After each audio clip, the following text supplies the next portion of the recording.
नमस्कार। इस खास विश्लेषण में आपका बहुत बहुत स्वागत है। आज हम एक ऐसी घटना की गहराई में उतरने वाले हैं जो सच कहूं तो विज्ञान और अलौकिक शक्तियों के बीच की उस बारीक लकीर को बिल्कुल धुंधला कर देती है। ये कहानी हमें सीधे ले जाती है जनपद सिविल अस्पताल के उस खौफनाक शवगृह में। सोचिए, एक ऐसी जगह जिसकी पीली दीवारें और टूटे-फूटे छज्जे खुद आज़ादी से पहले के इतिहास की गवाही दे रहे हों। लेकिन इस अस्पताल की सबसे डरावनी बात इसकी पुरानी इमारत नहीं थी, बल्कि इसका वो शवगृह था जो बिल्कुल पिछले हिस्से में एक अलग-थलग कमरे में मौजूद था।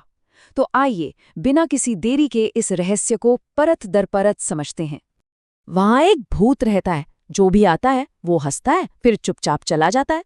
अब ये शब्द किसी कहानी के नहीं, बल्कि शवगृह के सहायक रघु के हैं।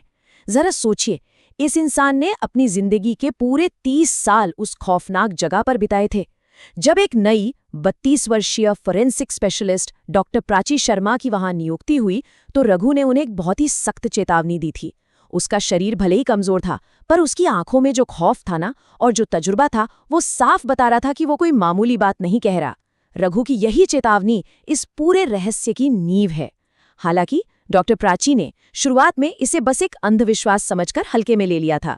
भाग 1, शवगृह की रहस्यमयी खिड़की और डॉक्टर प्राची का आगमन। अब जरा स्थिति की कल्पना कीजिए। विज्ञान और किताबों में पक्का विश्वास रखने वाली एक बेहद आत्मविश्वासी डॉक्टर, जब उसका सामना एक ऐसी जगह से होता है जहां कोई तर्क काम नहीं करता, तो क्या होता है? ये कोई आम शवगृह नहीं था। आज़ादी से पहले की इमारत, एकदम शांत और बाकी दुनिया से कटी हुई। लेकिन सबसे अजीब बात थी वहां का एक अटूट नियम। देखिए, शवगृह में कुल 4 खिड़कियां थीं। 3 बिल्कुल सामान्य थी, जिन्हें खोलने बंद करने की पूरी आज़ादी थी। लेकिन वो चौथी खिड़की, उसके लिए एक बेहद सख्त नियम था। नियम ये कि वह खिड़की हमेशा हर हाल में बंद रहनी चाहिए। अब विज्ञान के इस दौर में ऐसा नियम किसी को भी हैरान कर सकता है ना? डॉक्टर प्राची के लिए भी ये सिर्फ एक बंद और पुराना कोना था, जब तक कि उनसे एक बहुत बड़ी भूल नहीं हो गई। और बस यहीं से कहानी एक बेहद खौफनाक मोड़ लेती है। इसे हम अमावस्या की भूल कह सकते हैं। हुआ यूं कि डॉक्टर प्राची अपनी रूटीन ड्यूटी पर थीं। उस दिन शवगृह में जगह थोड़ी कम पड़ गई और अनजाने में उन्होंने एक नए शव वाली टेबल ठीक उस निषिद्ध यानी उस मना की गई चौथी खिड़की के नीचे लगा दी। और सबसे डरावनी बात जानते हैं क्या थी? उस रात थी अमावस्या। अब एक वैज्ञानिक नजरिए से देखें तो ये कोई बड़ी बात नहीं थी, सिर्फ जगह मैनेज करने वाली बात थी। लेकिन उस जगह के काले इतिहास को देखते हुए ये एक भयानक गलती थी। और बरसों से वहां जो एक खामोशी छाई थी ना, वो उस रात हमेशा के लिए भंग हो गई। उस रात के खौफ का अंदाजा आप इसी बात से लगा सकते हैं कि रात के ठीक 2 बजे, जब शवगृह में एकदम गहरा सन्नाटा पसरा हुआ था, तब अजीबोगरीब अलौकिक घटनाएं शुरू हुईं। जनरेटर बिल्कुल ठीक चल रहा था, फिर भी लाइटें अचानक टिमटिमाने लगी। फिर एक अजीब सी खड़खड़ाहट, बिल्कुल वैसी आवाज जैसे कोई लोहे की सलाखों पर अपनी उंगलियां रगड़ रहा हो। जब मुड़कर देखा गया तो चौथी खिड़की की लोहे की सलाखें धीरे धीरे अंदर की ओर मुड़ रही थीं, मानो कोई अदृश्य ताकत, कोई अनदेखी चीज उन्हें अपनी तरफ खींच रही हो। बाहर क्या था? सिर्फ घनी धुंध, मोमबत्ती जैसी एक धीमी पीली रोशनी और एक इतनी ठंडी हवा का झोंका जिसने वहां रखी चादरों तक को फड़फड़ा दिया। सच मानिए, ये कोई वहम नहीं था, ये एक खौफनाक हकीकत थी जो आंखों के सामने घट रही थी। भाग 2, खौफ का पुराना सिलसिला, जहां इतिहास खुद को दोहराता है। अब इस रोंगटे खड़े कर देने वाली रात के बाद तो मन में सवालों का तूफान उठना लाजमी था। बात यह है कि ये कोई पहली बार नहीं था जब इस खिड़की ने अपनी खौफनाक मौजूदगी का एहसास कराया था। खिड़की एक ही थी, लेकिन इसके साथ जुड़े 2 अलग-अलग नजरिए और उनके नतीजे देखिए। एक तरफ 6 साल पहले वाले डॉक्टर जोशी थे। वो एक बेहद काबिल डॉक्टर थे, पर भूत प्रेत या अंधविश्वास को बिल्कुल नहीं मानते थे। उन्होंने सीधा नियम तोड़ा और बस एक सिगरेट पीने के लिए वो खिड़की खोल दी, और नतीजा, ठीक 2 हफ्ते बाद उनकी लाश उसी खिड़की के नीचे मिली और उनका चेहरा खौफ से बिल्कुल जमा हुआ था। अब दूसरी तरफ देखिए डॉक्टर प्राची को। वो वैज्ञानिक तो थीं, लेकिन साथ ही थोड़ी आध्यात्मिक भी थीं। उन्होंने डरने या वहां से भागने के बजाय सच की तह तक जाने की जिद पकड़ ली। उन्होंने ठान लिया कि वो उस रहस्यमयी आत्मा की मदद करेंगी, और यकीन मानिए, उनका यही संकल्प इस पूरी कहानी की दिशा ही बदल देता है।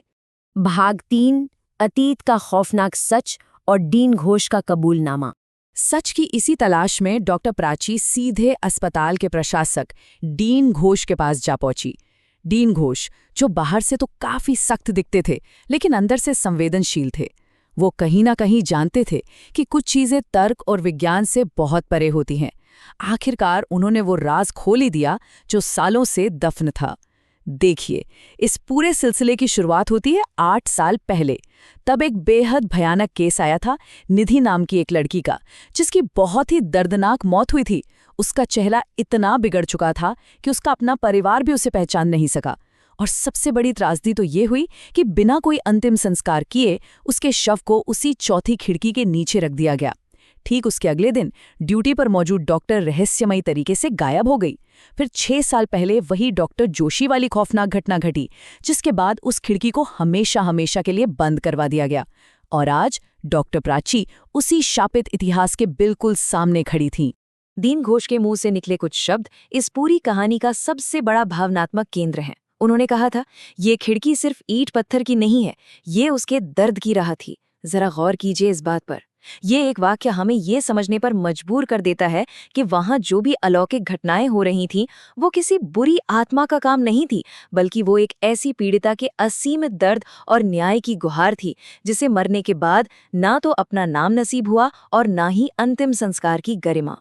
और पता है, इस दर्द की राह में जो कोई भी बिना सोचे समझे बीच में आया ना, उसे बहुत भारी कीमत चुकानी पड़ी। अस्पताल के वार्ड बॉय अजय का ही उदाहरण ले लीजिए। अजय कामकाज में काफी तेज था, लेकिन थोड़ा लापरवाह भी था। उसे इस खिड़की का पूरा काला इतिहास नहीं मालूम था। उसने बस खिड़की की जाली को साफ करने के इरादे से उसे छुआ ही था कि अचानक उसके पूरे शरीर में एक जोरदार करंट सा दौड़ गया। और फिर रात के 2:45 पर उसकी दिल दहला देने वाली चीख पूरे अस्पताल में गूंज उठी। जब नर्स भागकर वहां पहुंची तो अजय फर्श पर पड़ा था। उसका चेहरा सफेद पड़ चुका था और वो बुरी तरह कांप रहा था। मौत से ठीक पहले उसने लाल साड़ी पहने एक धुंधली सी औरत की आकृति देखी थी। नियम को हल्के में लेने का ये एक और बेहद खौफनाक और जानलेवा अंजाम था। भाग 4, न्याय, अंतिम मुक्ति और श्राप का अंत। अजय की इस दर्दनाक मौत ने एक बात तो बिल्कुल साफ कर दी थी कि अब इस मामले को सिर्फ विज्ञान या दवाइयों से नहीं सुलझाया जा सकता। डॉक्टर प्राची समझ गई थी कि निधि की आत्मा सिर्फ और सिर्फ शांति चाहती है। इसलिए उन्होंने एक ऐसा कदम उठाया जो किसी भी मेडिकल डॉक्टर के लिए बेहद अजीब और अप्रत्याशित था। उन्होंने अगली अमावस्या की रात एक बहुत ही अनुभवी तांत्रिक बाबा महेश्वर नाथ को बुलाया। इसके पहले चरण में बाबा ने लाल चंदन और भस्म से एक घेरा बनाया और अपने मंत्र पढ़ने शुरू किए। दिलचस्प बात यह है कि वैज्ञानिक दृष्टिकोण को बनाए रखने के लिए वहां एक कैमरा भी लगाया गया था, जो अजीब तरीके से बाद में बिल्कुल ब्लैंक हो गया। फिर दूसरे चरण में रात के ठीक 3 बजे एक बर्फीली ठंडी हवा के बीच वही झुलसी हुई लाल साड़ी वाली आकृति सच में प्रकट हुई और वो न्याय की मांग कर रही थी। इसके बाद तीसरे चरण में बाबा ने मंत्र पढ़ते हुए उस पर पवित्र भस्म फेंकी। एक बहुत ही तेज चीख गूंजी और आत्मा कुछ पलों के लिए शांत हो गई। लेकिन देखिए, बात सिर्फ तंत्र मंत्र करके भगाने की नहीं थी, बात उसकी तकलीफ को सुनने की थी। उस बेचैन आत्मा के दर्दनाक शब्द कुछ ऐसे थे, मैं इंतजार करती रही, किसी ने मेरी चिता नहीं जलाई, मैं अधूरी रह गई। ये शब्द सीधे दिल को चीर देते हैं। आप खुद सोचिए, ये किसी डरावनी चुड़ैल की आवाज नहीं थी। ये एक ऐसी मजबूर लड़की की गुहार थी जिसके साथ अन्याय की सारी हदें पार हो गई थीं। उसी वक्त वहीं खड़े होकर उस आत्मा से एक पक्का वादा किया गया कि उसे न्याय और उसकी अंतिम शांति हर हाल में मिले भी। और डॉक्टर प्राची ने विज्ञान और आध्यात्म का एक बेहतरीन तालमेल बिठाते हुए अपना वो वादा निभाया भी। उन्होंने शांति के मार्ग पर 4 अहम कदम उठाए। पहले चरण में पुलिस और प्रशासन की मदद से 8 साल पुरानी उन धूल फांकती फाइलों को दोबारा खुलवाया गया। दूसरे चरण में काम आया आधुनिक विज्ञान। जी हां, डीएनए टेस्टिंग की मदद से निधि के असली परिवार को आखिरकार खोज ही लिया गया। तीसरे चरण में बाबा महेश्वर नाथ द्वारा दी गई उस पवित्र भस्म को, जिसमें निधि के आत्मा का अंश माना जा रहा था, उसे अस्थियों के रूप में सम्मान के साथ परिवार को सौंपा गया। और अंत में चौथे चरण में पूरे विधि विधान और मंत्रोच्चार के साथ गंगा किनारे उस भस्म का विसर्जन किया गया। एक डॉक्टर की अटूट लगन में वो काम पूरा कर दिखाया जो बरसों से अधूरा पड़ा था। जैसे ही अस्थि विसर्जन का काम पूरा हुआ, मानो वो खौफनाक अध्याय हमेशा हमेशा के लिए बंद हो गया। उस शवगृह की वो चौथी खिड़की, जो इतने सालों से खौफ का पर्याय बनी हुई थी, वो खुद ब खुद बंद हो गई। पहली बार ऐसा लगा कि वहां कोई बेचैनी नहीं है। लोहे की सलाखों पर उंगलियों की कोई खड़खड़ाहट नहीं थी, कोई खौफनाक परछाई नहीं थी। हवा बिल्कुल शांत और स्थिर थी और कमरे में एक ऐसा सुकून महसूस हो रहा था मानो बरसों से रो रही किसी आत्मा को आखिरकार गले लगा लिया गया हो। बाद में अस्पताल प्रशासन ने उस खिड़की पर परमानेंट ताला जड़ दिया और वहां देवी की एक तस्वीर लगा दी। वो जगह हमेशा के लिए शांत हो गई। तो इस पूरी घटना के बाद अंत में एक बहुत ही गहरा और विचारोत्तेजक सवाल हमारे सामने खड़ा होता है। क्या आत्माएं सच में तब तक भटकती रहती हैं जब तक कि उन्हें न्याय न मिल जाए? ये कहानी हमें ये सोचने पर मजबूर कर देती है कि शायद दुनिया में कुछ नियम सिर्फ डराने के लिए नहीं बनाए जाते, बल्कि किसी के अनकहे अनसुने दर्द को छुपाने के लिए भी बने होते हैं। वो चौथी खिड़की केवल हवा आने का एक रास्ता नहीं थी, वो मौत की दुनिया से आ रही न्याय की पुकार थी। खैर, आज के इस विश्लेषण में हमारे साथ जुड़ने के लिए आपका बहुत बहुत धन्यवाद। इस सवाल पर जरूर सोचिएगा। हम फिर मिलेंगे एक नए ऐसे ही रहस्यमय और दिलचस्प विश्लेषण के साथ।